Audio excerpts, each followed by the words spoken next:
Some odd reason it's darker. Hmm.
All right.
No problem.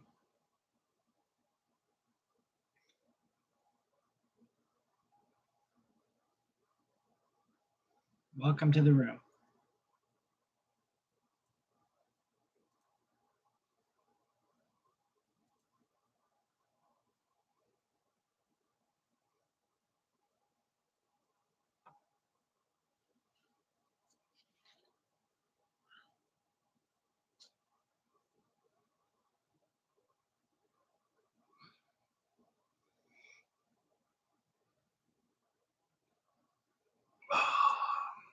Randy, doesn't look like we're going to hit 25 here, sister.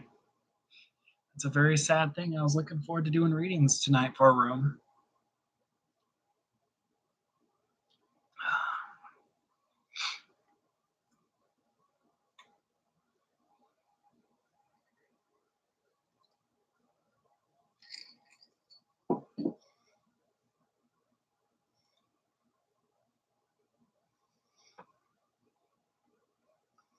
Well, you definitely got to stay in the room now for me.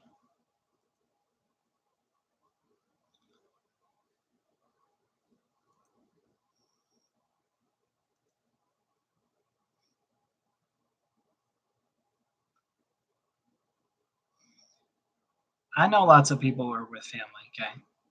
It doesn't, that's why I did this like a week in advance. That's why I also did it in the evening at 7 p.m.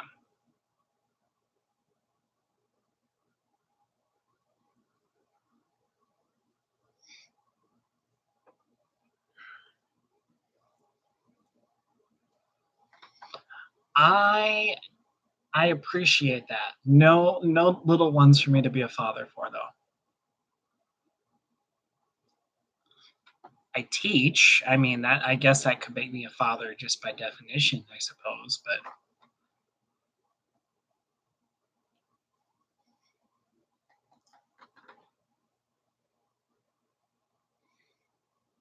gotta love autocorrect.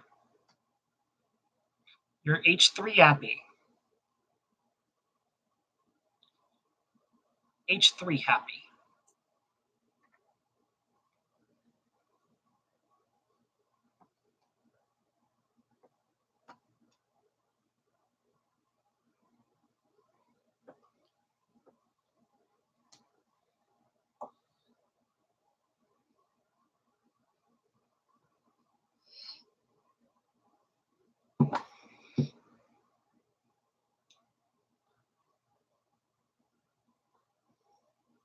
All right. There's Miss Teresa, my buddy Teresa. I don't know why I'm shuffling a deck here, but I'm just shuffling a deck.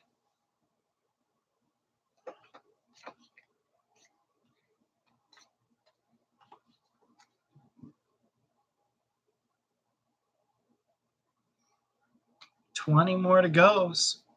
20 more to goes.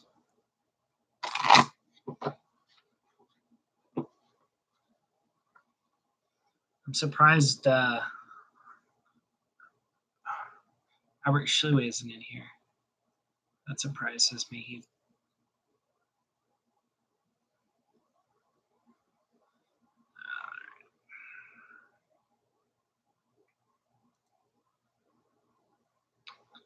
What's up, you guys?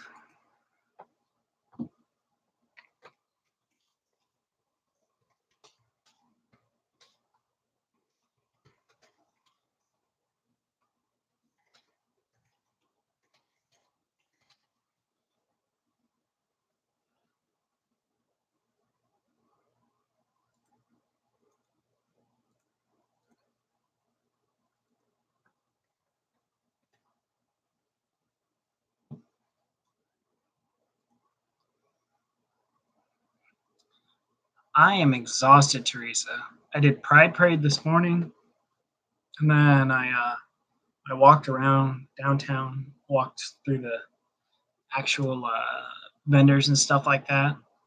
Spent a lot of money. Lots of money. But that's okay. I never treat myself, so I decided to treat myself today.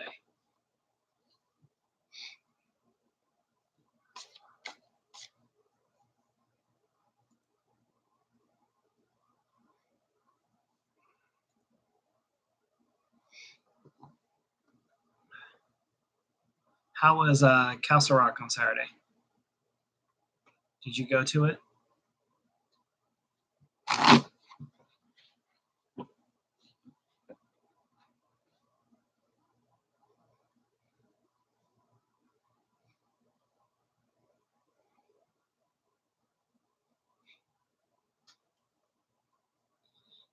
Yeah, it is.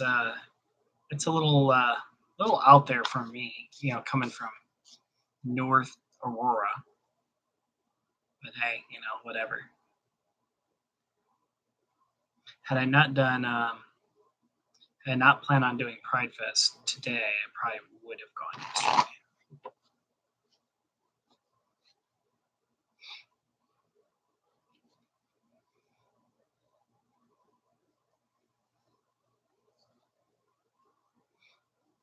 Teresa, you want some dailies for fun for today?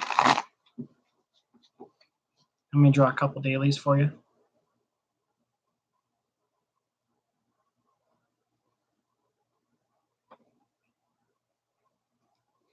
I haven't seen Christine forever. All right, that one.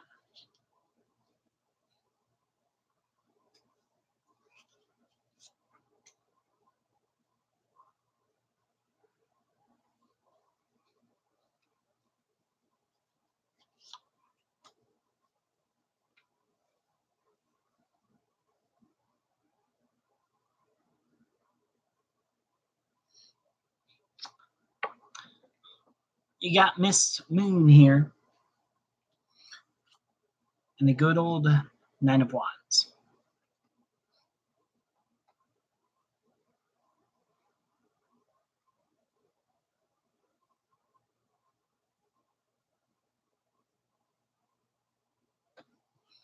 So, past lives is talking about specifically a lesson that you had.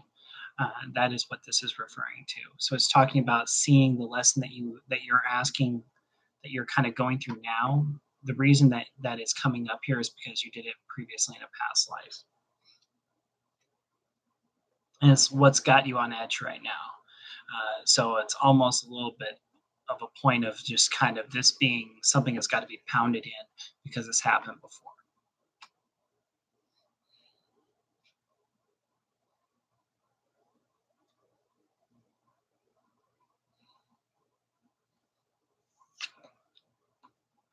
And I don't think somebody's respecting you in regards to this situation. I think that's the innocent card here, is that the situation that is being thrust in front of you, it is it's kind of put you at the back burner, defensively speaking. So the innocent aspect of that is getting yourself out of the situation.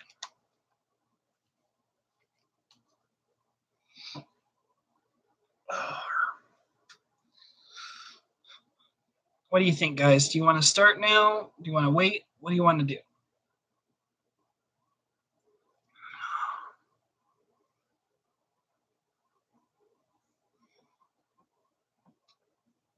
What's a hum?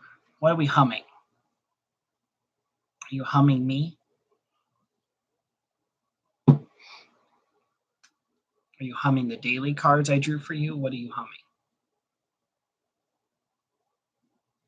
See, there's no delay here, so I can actually see what people are writing.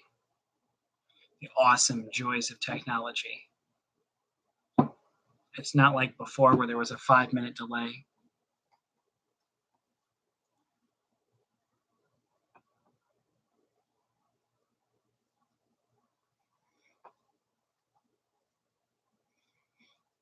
All right. Okay. So I think we're just going to go ahead and get started. Screw it. So I appreciate you guys coming out. So today's kind of, I won't say a lecture, but today's talk is on centered heart space. Uh, so this is going to be recorded, and people will be able to watch it. But I'm going to kind of talk about what the purpose of it is, and then I'm going to talk about how I apply it each time. So the purpose of a centered heart meditation is that it takes a point where you are not grounded and where things have rattled you a little bit, like for example today, and it allows you to just kind of center yourself, slow down a situation, and put yourself what in a spot that makes you happy. You're going to be materializing something that brings you joy, something that brings you peace, and that's the purpose of this. So this is kind of a way of grounding yourself without using the cord, without using that, because a lot of times, we talk about grounding ourselves. Well, there isn't good opportunities to ground yourself in some occasions. Um, for example, let's just say you're in the middle of a work day and you're in a busy office. There's not really a lot of ways that you can ground yourself with that much energy around you. So this is that's an example of where the centered heart space would benefit. Now I do kind of want to also kind of talk about, this is something that was taught to me by a couple of Reiki teachers out of Littleton, named Michelle and Amy. So I do want to give them credit for it. I am going to kind of talk a little bit off of their method and then how I apply it, because it's a little bit different. I've kind of taken in other aspects of this here. So the first aspect of it is you have to pick a spot that would bring you the most joy or contentment in your life. So something that if you had one day in your life left, where would you want to be? That's the first step, is you have to have that visual in your head of what it is. So if you are asking me, I would probably want to be fishing um, out in the middle of nowhere. Would probably be my day choice if I just have one day here, and this is what you can do. And the reason why I would say that is because it's literally, I'm out in a spot of nature where there's nobody else around. So that's my specific answer in this case. But you can have your own. Some people would say it as skiing down a mountain. That could be it. It could be climbing up a mountain. It could be, looking over a sunset. It could be, watching the waves go. It it's really whatever you need it to be for you at the time. It's not something that you can't ever change. This is your perception on it. So it's important that you start there and get yourself in a position where you have this clear image of what is around you. When you have that clear image, then what you want to do is you want to start manifesting what that looks like in your mind. So when I'm talking about going out fishing, uh, you know, out there walking around Scotland, that's a good one. Uh, but when I visualize that, I'm visualizing a river, and I'm visualizing what that river looks like. I'm imagining what that current would be. I'm imagining where there's snags in the river, because some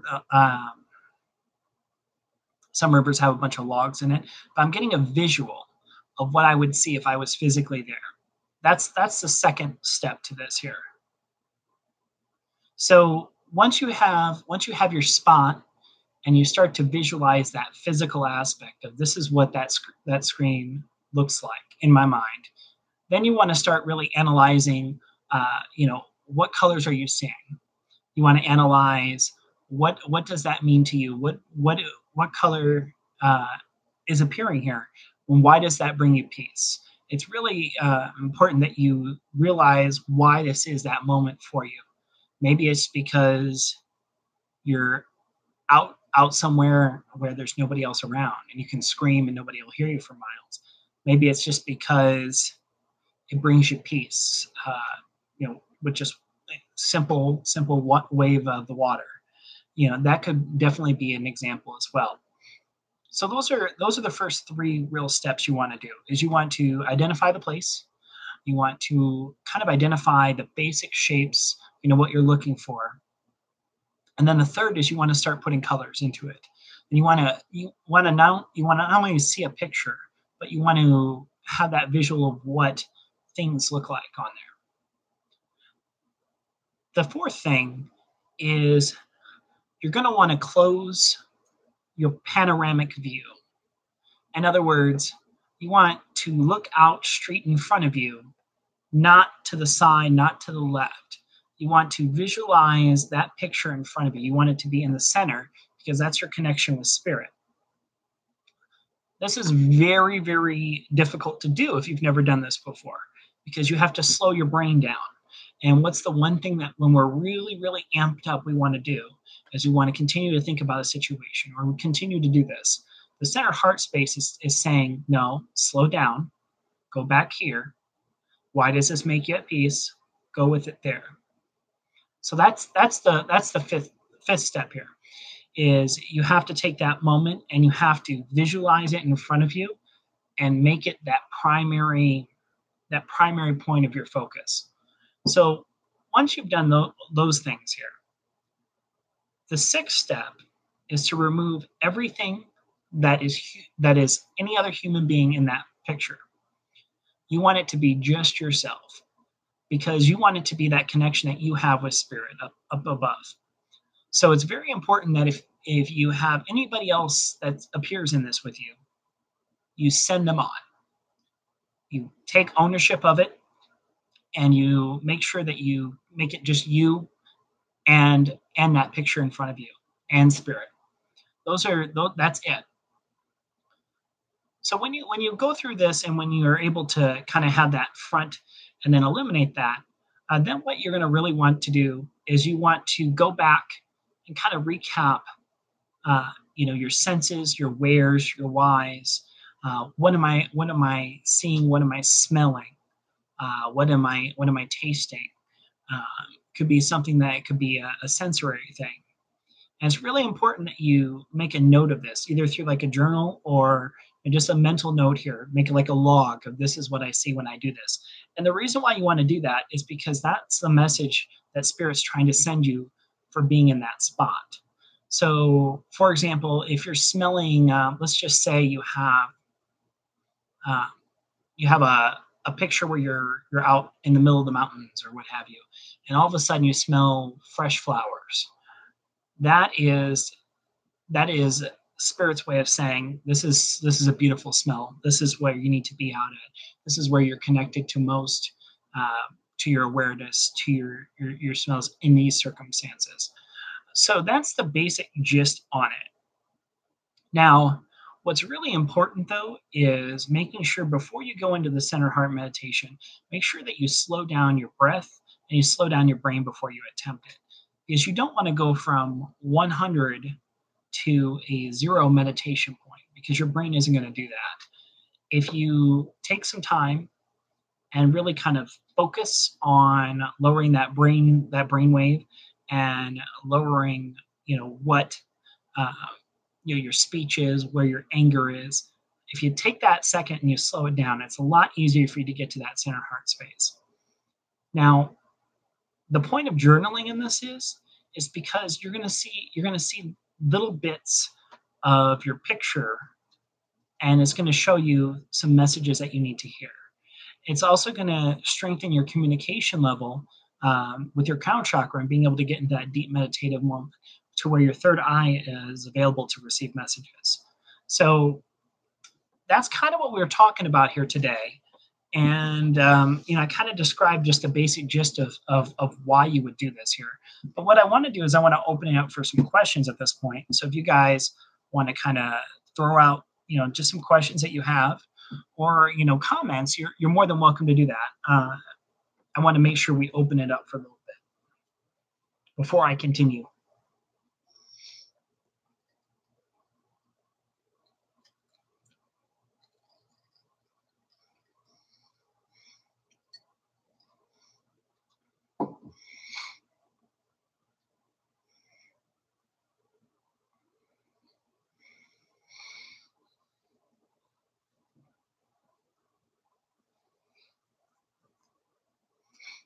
So, real quickly here, while we're opening this up for questions, one of the things I do want to kind of talk about is I'm going to try and have some daily messages that I'm kind of getting from Spirit that I kind of want to share out with the group, kind of as I see things that are happening.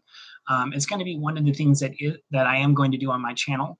And I'm also going to, if I do readings for somebody that it's not a very personal reading, I may ask permission to post it to kind of show you guys a little bit of what I do. Um, Teresa is very familiar with what I do because she's in the same group I am. So we're pretty familiar with each other. Um, but I don't want people to be scared by readings and or what we're trying to do. I do also kind of want to have my channel be open. So if somebody gives a guest reading or something of that nature, they can go ahead and get it. How can you be?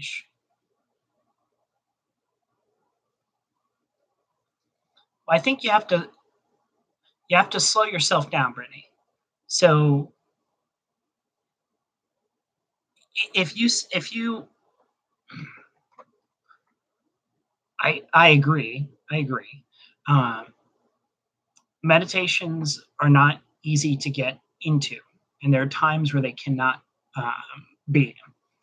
In your circumstance, what I would recommend is have a specific, I would say, song or specific thing that you can read, something that holds true to your heart that will allow you to kind of start that process of slowing down. The the reference I think of, sharing with you is the phrase. It's called OHAT, ODAT, OMAT, which stands for 1 hour at a time, 1 minute. Well, I'm sorry, it's ODAT, OHAT, OMAT, which is 1 day at a time, 1 hour at a time, and 1 minute at a time. And what it's in reference to is how it's from Alcoholics Anonymous, but the basic premise on it is if I can break down a day into a 1 hour or 1 day or 1 minute, that's one more minute that I'm sober that I'm not, or that I'm able to do something that I'm not, particularly fond of. But that's what that phrase is from here. The other thing I would also want to share with you is that this isn't about perfection the first time. Meditation is something that people practice for years. I'm not an expert on meditation. I have moments where I need to meditate more. Um, but I think what meditation does is it allows you to not take your brain so seriously. And there are certain points where we need to just back off a little bit. And that's what the point of the centered heart meditation is. There's some times where it's not easy to meditate, and life gives us challenges. Uh,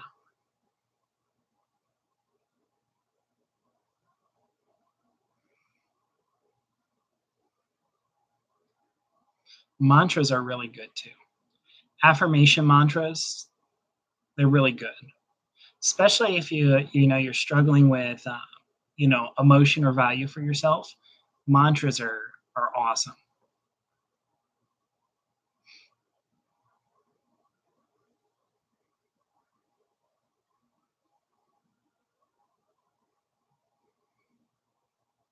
All right.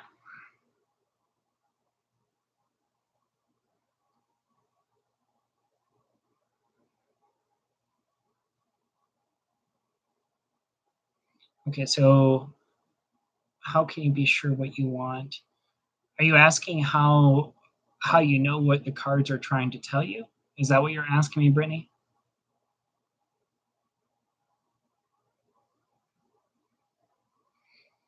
Are you saying are you saying in a way that you're kind of shocked by how you're reading things? Because I can see it either way in what you're stating. I think I think that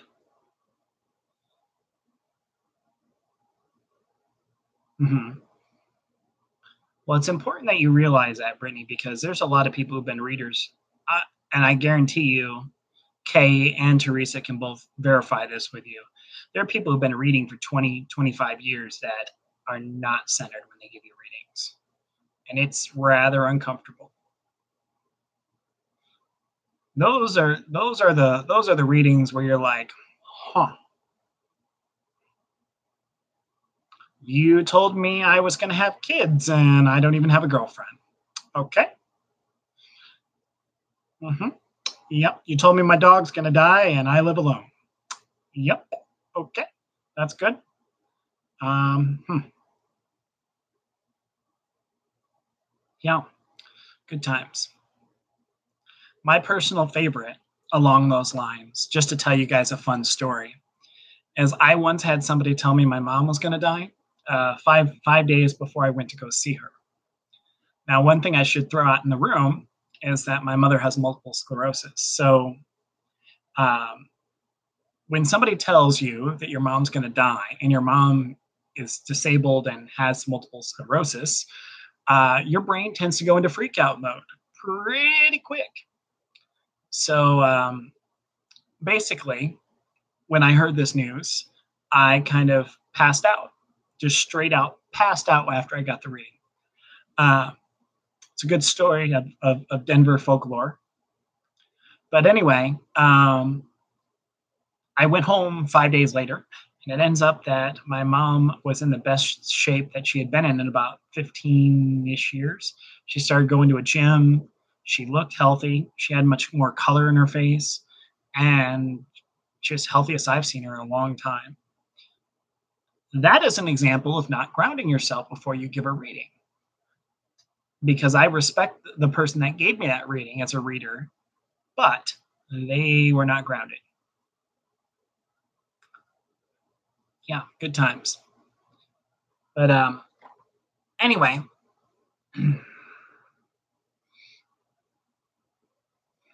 that's a fun long story there. So guys, I'm gonna open this up here. Do you have any other questions you want to kind of talk about in a centered heart reading, or did you want to discuss it a little bit further?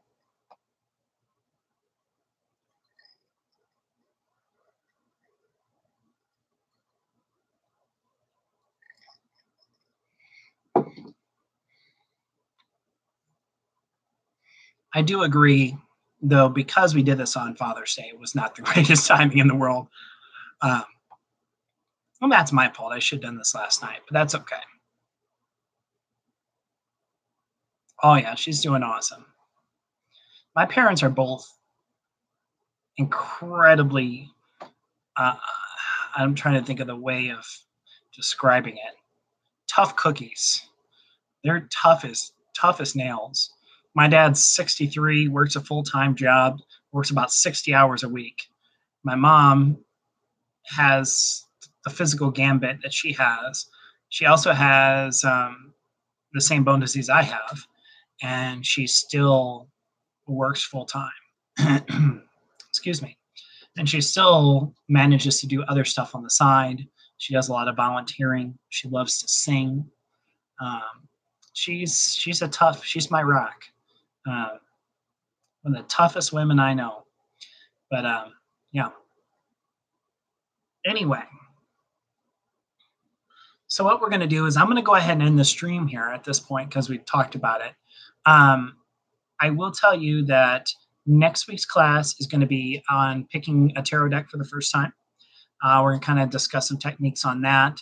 And the whole purpose of that is to kind of talk about some of the fears of picking out a tarot deck and wanting to make sure things get done right. Um,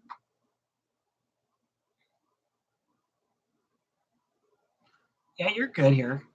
You can watch the whole thing. It's not going to go anywhere from my video screen.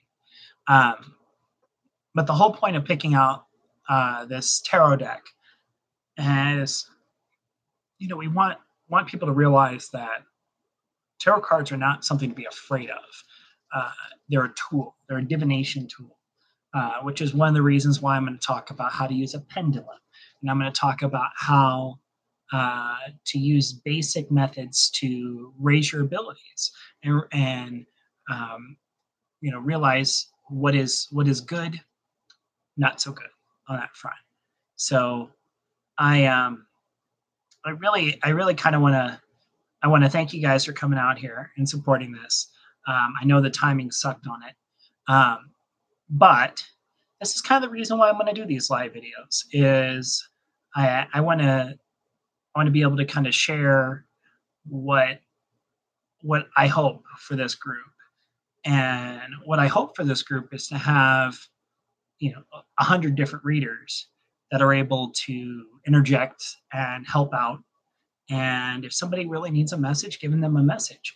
But I also want people to be comfortable with the possibility of reading and or expanding their gifts. And when we talk about spiritual gifts, it goes way beyond tarot. Uh, but anyway, I this is just a start, and I really wanted to do the YouTube aspect on it because this is a lot better platform, an easier platform for me to share messages on. So this is going to be something that we're going to kind of work through and get there. And this is a learn in progress.